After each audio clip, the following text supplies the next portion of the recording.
Christian Coleman stormed on the scenes of global sprinting in 2017, where he won an NCAA double in the 100 and 200 meters.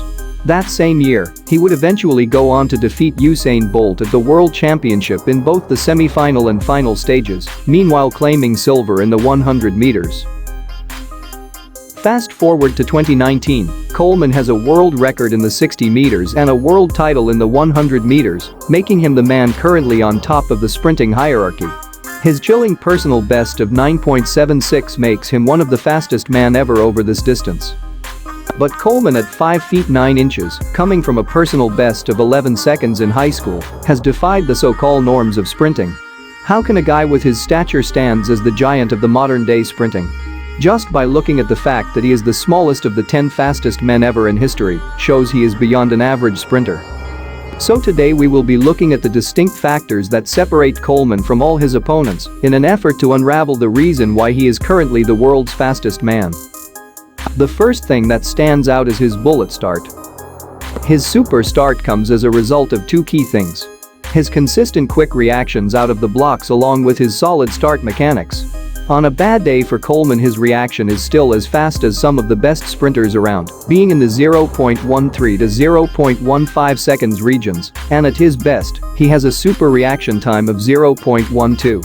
How many sprinters actually react that fast? Not that many, when we took a look at the fact that the fastest legal reaction time belonged to Bruni Surin, who recorded a reaction of 0.11 seconds, the closest anyone has gotten to a perfect sprint start, and the closest anyone might ever go without the fear of being false started. Coleman certainly has one of the best reaction around today, with only few in modern times who consistently react quickly. Those being Sue of China, Ronnie Baker, and Akani Simbine from South Africa. As for the mechanics of his start, it is slightly different from what most coaches would recommend. The magic lies in his first couple of strides, because instead of aiming for the golden 0.6 to 0.8 meters initial stride from the starting line, Coleman, however, aims for 0.5 meters on his initial stride out of the blocks. This is mainly because he tries to focus more on frequency of stride rather than length of stride, unlike most elite sprinters.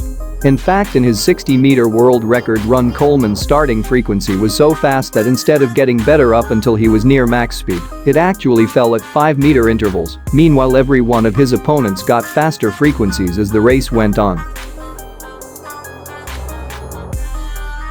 That actually leads to the next factors, which is his stride power. The fact that he is 5'9" competing against 6-foot speedsters, just having a faster start and quicker stride frequencies, won't make him better than the rest. This is why he has an abundant stride power to make up for his lack of height. In the past we have seen where sprinters around the same height succeeded mainly on this basis, the likes of Maurice Green and Ben Johnson for example. Coleman, despite his small stature, can cover distances with less strides than taller athletes. When taking a look at his recent World Championship win, he took 47 strides, meanwhile Aaron Brown, who is 6 foot tall, took 48 strides. This proves that Coleman has both great frequency combined with stride power, which leads to a devastatingly high resultant velocity. Probably the main factor for Coleman's success to date is his ability to achieve maximum velocity in the shortest amount of time. In the 100 meters, sprinters typically hit top speed at the 60 to 80 meter marks, but Coleman uses his super acceleration to hit top speed around the 50-meter mark. This is good for leaving his opponents in the dust in the early stage, but he then suffers a massive velocity drop over the last 20 meters. Regardless, this gives him a distinct advantage in the shorter events like the 60 and 100 meters, and for Coleman, who focuses on the 100 meters, can see this as a real advantage, meanwhile working on his weaknesses.